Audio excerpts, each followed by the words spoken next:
Hello students, this is our second chapter of political science, federalism. So now the question is, what is federalism? Let me remind you that in first chapter we have read about federalism. It is a system of government in which powers are divided among two or more levels of the government. It is called vertical distribution of powers.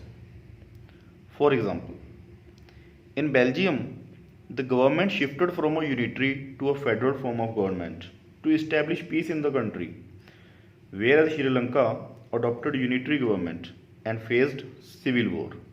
So we can say that federalism is better than unitary form of government. Now the question is, what is unitary form of government? In this system, only one level of the government or the subunits are subordinate or dependent to the central government. Now I will tell you about features of federalism. In federalism, powers are divided between center and state governments. Central government controls the whole country, whereas state government controls particular region.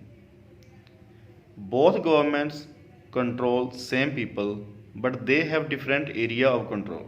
For example, police is controlled or managed by state and army is managed by central government.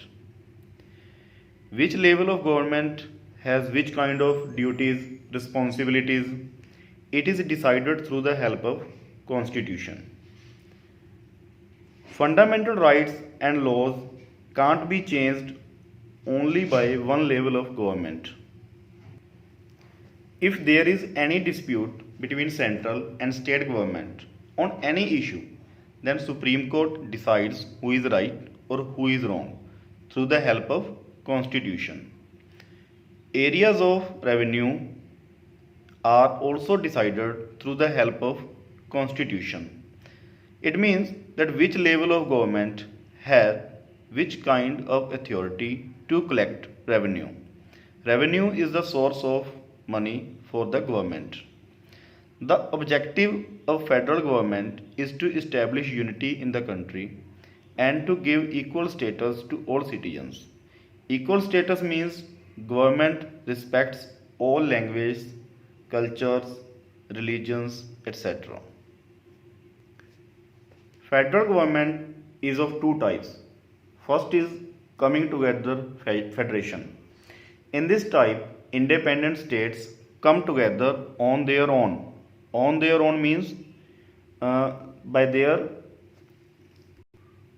own desire to form a bigger unit. In this type, all states have equal powers. Moreover, central and state governments are equally powerful. Examples of this type are USA, Switzerland, Australia, etc. Second type is holding together federation. In this type, a large country decides to divide powers between state and central governments. In this type, states don't have equal powers. Some has more or some has less powers. As earlier, the state of Jammu and Kashmir had more powers than rest of the country under Article 370. In this type of government, central government is more powerful than state government. Examples of this type are India, Belgium, Spain, etc. Thanks.